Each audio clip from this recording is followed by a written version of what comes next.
Students, इस video में हम करने वाले हैं topic what is a solution. तो सबसे पहले हमने पढ़ा था मैटर क्या होता है, anything which has mass and occupy space.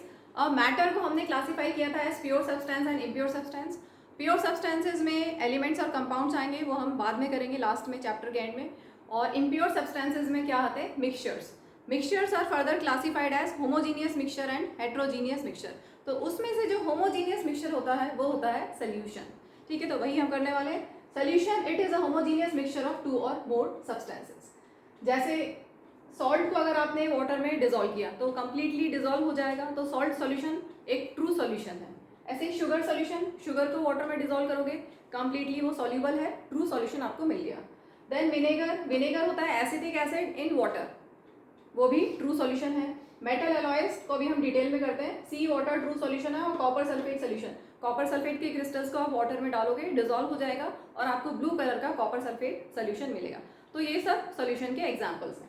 ठीक है, only soluble substances form true solutions. जैसे सॉल्ट डिजोल्व होता है, सॉल्युबल है, शुगर सॉल्युबल है, ठीक है, विनेगर में एसिटिक एसिड वाटर में सॉल्युबल है, कॉपर सल्फेट में कॉपर वाटर में सॉल्युबल है। तो only soluble substances form true solutions. अब इसको एनसीईआरटी से देख लेते हैं हम। पेज नंबर, पुरानी बुक में मेरे पास 15 है, अभी मेरे पास पुरानी बुक है। A solution of is a homogeneous mixture of two or more substances. You come across various types of solutions in your daily life. Lemonade, lemonade को जब आपने बनाने के बाद फिल्टर कर लिया तो आपको जो मिला है वो है true solution. Soda water, soda water जो एरेटेड ड्रिंक्स में होता है, एरेटेड ड्रिंक्स का एग्जांपल सोडा वाटर, वो भी होमोजीनियस सॉल्यूशन है। Usually we think of a solution as a liquid that contains either a solid, liquid और gas dissolved in it. Solution का मतलब हम क्या समझते हैं कि एक लिक्विड है जो या फिर सॉलिड में डिजॉल्व है, या लिक्विड में डिजॉल्व है, या गैस में डिजॉल्व है। But we can also have solid solutions. Solid solutions भी आपके पास हो सकते हैं। सॉलिड सॉल्यूशंस में alloy, alloy is a homogeneous mixture of two or more metals. ठीक है, मेटल एलॉयज अगर हम लेते हैं तो होमोजीनियस मिक्सचर होगा टू और मोर मेटल्स का। और गैसियस सॉल्यूशन जैसे air, air is a homogeneous mixture of gases, उसमें नाइट्रोजन में सारी गैसेस डिजॉल्व हैं। ठीक है, in a solution there is homogeneity at the particle level. For example, lemonade tastes the same throughout. This shows that particles of sugar or salt are evenly distributed in the solution. अब हम इसको अब समझते हैं कि alloys, अभी मैंने बोला कि एलॉयज होमोजीनियस मिक्सचर है, सॉलिड इन सॉलिड का एग्जांपल है। तो एलॉयज क्या होते हैं, दे आर, देखो मोर टू नो में आपकी बुक में दिया हुआ है, पहले वहां से थोड़ा समझा देती हूँ। एलॉयज और mixtures of two or more metals. एक एग्जाम्पल लेते हैं तो जल्दी समझ में आएगा। स्टेनलेस स्टील के आपके पास यूटेंसिल्स होते हैं घर में, घर में स्टेनलेस स्टील के यूटेंसिल्स हैं, सबने देखा है। स्टील के जो यूटेंसिल्स होते हैं वो स्टेनलेस स्टील होता है। तो स्टेनलेस स्टील क्या है, एक एलॉय है। Stainless steel is alloy of iron, निकल एंड क्रोमियम। आयरन भी सॉलिड है, निकल भी सॉलिड है, क्रोमियम भी सॉलिड है। ठीक है, तो alloys are mixtures of two or more metals or a metal and non metal. Metal alloys भी हो सकते हैं और मेटल और नॉन मेटल के कॉम्बिनेशन से भी एलॉयज बन सकते हैं। They cannot be separated into components by physical methods. हमने क्या पढ़ा था मिक्सचर में, स्टार्टिंग में पढ़ा था कि मिक्सचर को हम सेपरेट कर सकते हैं बाय फिजिकल मेथड, जैसे फिल्टर, जैसे इवेपोरेशन। एग्जांपल लेते हैं हम, सॉल्ट इन वाटर। अगर आपके पास सॉल्टी वाटर है तो आप सॉल्ट और वाटर को सेपरेट कर सकते हो इवेपोरेशन से। ठीक है, तो फिजिकल मेथड से हम मिक्सचर के कंपोनेंट्स को सेपरेट कर सकते हैं, फिजिकल मेथड से मिक्सचर के कंपोनेंट्स को सेपरेट कर सकते हैं। लेकिन alloys cannot be separated into components by physical method, तो भी उनको मिक्सचर क्यों कंसिडर किया, उनको सॉल्यूशन क्यों कंसिडर किया? क्वेश्चन समझ में आया क्या पूछ रही हूँ मैं? Why alloys are considered as solution या mixture? Alloy is considered as mixture. Why alloys are considered as mixtures even though they cannot be separated by physical methods? तो क्यों उनको मिक्सचर कंसिडर करते हैं? Because it alloy shows properties of its constituents. जैसे अगर हमने stainless steel लिया तो आयरन, निकल, क्रोमियम सबकी जो इंडिविजुअल प्रॉपर्टीज हैं वो आपको मिलेंगी। It can have variable composition, इसलिए एलॉयज को हम कंसिडर करते हैं मिक्सचर। ठीक है, जबकि हम इसके जो कंपोनेंट्स हैं उनको सेपरेट नहीं कर सकते फिजिकल मेथड से। जैसे हम सॉल्ट इन वाटर में से सॉल्ट को सेपरेट कर सकते हैं, एलॉयज में हम सेपरेट नहीं कर सकते, फिर भी it is considered as mixture क्योंकि इसका वेरिएबल कंपोजिशन होता है और प्रॉपर्टीज ऑफ कंस्टिट्यूएंट्स रिटेन रहती हैं। ठीक है, एग्जाम्पल और एलॉयज का, ब्रास दिया हुआ आपकी बुक में। Brass is mixture of approximately 30% zinc and 70% copper. इसके अलावा सोल्डर, सोल्डर जब हम मेटल्स को हमें ज्वाइन करना होता है, कनेक्ट करना होता है, चिपकाना होता है, तो हम सोल्डरिंग करते हैं. Solder is alloy of tin and lead. Daily used iron, जो डेली में आप आयरन यूज करते हो वो आयरन और कॉपर का मिक्सचर होता है. ठीक है. या फिर गोल्ड, जैसे ये गोल्ड की बैंगल, प्योर गोल्ड नहीं है. Pure gold is extremely soft. ऐसे प्योर आयरन भी एक्सट्रीमली सॉफ्ट होता है. तो उसको ऑर्नामेंट्स बनाने में, ज्वेलरी बनाने में, ये हमने गोल्ड में कॉपर एलॉइंग की हुई है. सिल्वर में भी कॉपर की एलॉइंग करते हैं. ऐसे आयरन में भी कॉपर की एलॉइंग की जाती है ताकि उसको यूज़ कर सकें हम, क्योंकि अदरवाइज वो बहुत सॉफ्ट होते हैं, हम यूज़ नहीं कर सकते ऐसे. ठीक है. तो ये हो गया एलॉयज. अब आगे देखते हैं. ये अपना हो गया. अब सोल्यूशन में दो चीज़ें हैं, सॉल्यूट एंड सॉल्वेंट. जैसे हम एग्जांपल लेते हैं salt and water. Salt plus water, तो आपको मेरा मिला सॉल्ट सोल्यूशन. तो सॉल्यूशन किस किस से बना है? सॉल्ट और वाटर से. Salt is known as solute and water is known as solvent. तो ये जो सॉल्यूट और सॉल्वेंट है ये क्या होते हैं? सॉल्वेंट होता है नॉर्मली जो लार्जर क्वांटिटी में प्रेजेंट है. जनरली वो लार्जर क्वांटिटी में प्रेजेंट होता है. Component of solution that dissolves the other component in it. समझ में आया? जैसे वाटर, कंपोनेंट ऑफ सॉल्यूशन जैसे water that dissolves the other component salt in it. तो ये हो गया solvent. Usually it is present in larger quantity, ऐसा हमेशा जरूरी नहीं है.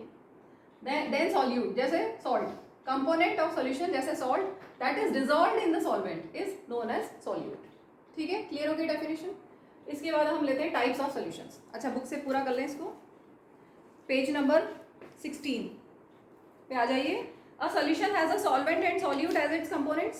सॉल्यूशन में क्या क्या है? सॉल्यूशन में क्या क्या है? Solute and solvent as its components. The component, अच्छा मेरी पुरानी बुक है, नई बुक से देखना पड़ेगा जरा, थोड़ा सा शायद अलग है. The component of solution that dissolves the other component in it, usually the component present in larger amount is called solvent. ठीक है. सेम वही चीज़ है. The component of solution that is dissolved in the solvent usually present in laser quantity is solute. Clear हो गया. Salt in water, sugar in water. तो salt, sugar क्या है? Solute. और वाटर क्या है? सॉल्वेंट. अब हम टाइप्स ऑफ सॉल्यूशन लेते हैं. 5 कैटेगरीज हैं. सॉलिड इन सॉलिड, जैसे एलॉयज. एलॉय मेटल एलॉयज भी हो सकते हैं, या फिर मेटल और non metal, metal plus non metal का भी एलॉय हो सकता है. ठीक है. होमोजीनियस मिक्सचर्स होते हैं, सॉल्यूशन बनाते हैं.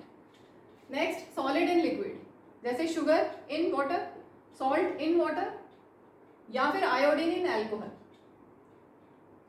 ठीक है.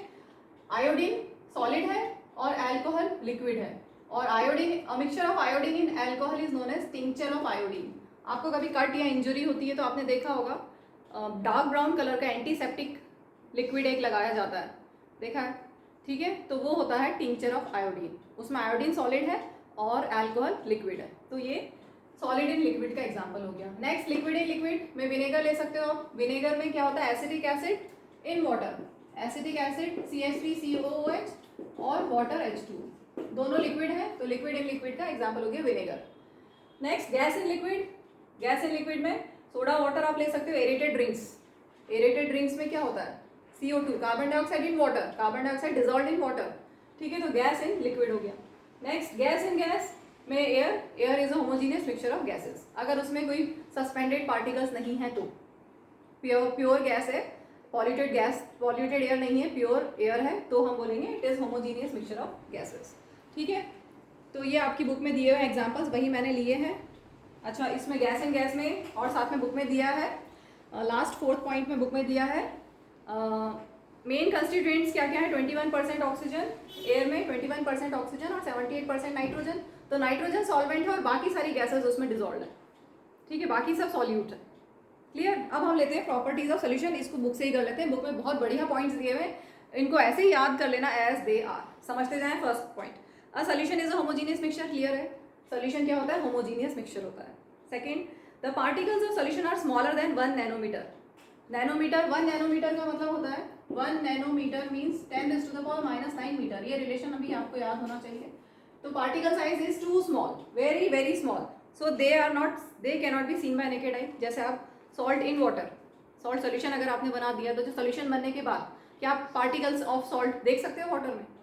वो तो कंप्लीटली डिजॉल्व हो जाएंगे. तो they cannot be seen by naked eye, they are too small to be seen by naked eye. Next, because of very small particle size, they do not scatter a beam of light passing through the solution, so the path of light is not visible in the solution. Suppose आपके पास यहाँ पर एक true solution है और आपने light send की, तो लाइट, ये लाइट जा रही है लेकिन पाथ अंदर विजिबल नहीं होगा. ठीक है, ट्रू सॉल्यूशन में पाथ विजिबल नहीं होगा क्योंकि particles are too small to scatter light. वो लाइट को स्कैटर नहीं कर पाएंगे, पाथ विजिबल नहीं हो पाएगा क्योंकि पार्टिकल साइज बहुत बहुत कम है, नैनोमीटर में, 1 nanometer, smaller than 1 nanometer. So path of light is not visible और इसको बोलते हैं कि solution do not show Tyndall effect. वैसे बाकी सस्पेंशन, जब सस्पेंशन जस्ट बनाया जाता है या कोलॉइड जस्ट बनती, कोलॉइड होता है, वो टिंडल इफेक्ट शो करता है, लेकिन solution do not show Tyndall effect because of very small size of particles. Last point, the solute particles cannot be separated from mixture by process of filtration. जैसे salt in water, क्या आप filter करोगे तो separate हो जाएगा salt? नहीं. ठीक है, तो फिल्ट्रेशन प्रोसेस से हम इनको सेपरेट नहीं कर सकते. आगे है the solute particles do not settle down when left undisturbed. अगर आप अनडिस्टर्ब छोड़ दोगे सॉल्ट सोल्यूशन को, पूरा जब डिजोल्व हो गया उसके बाद, तो जो सॉल्यूट पार्टिकल्स है मतलब सॉल्ट है वो नीचे सेटल डाउन नहीं होगा. ठीक है, वो ऑल ओवर पूरे में रहेगा लेकिन नीचे सेटल डाउन नहीं होगा. That is solution is stable. तो इन सोल्यूशन में कैसा होता है, सोल्यूशन स्टेबल होता है. क्लियर?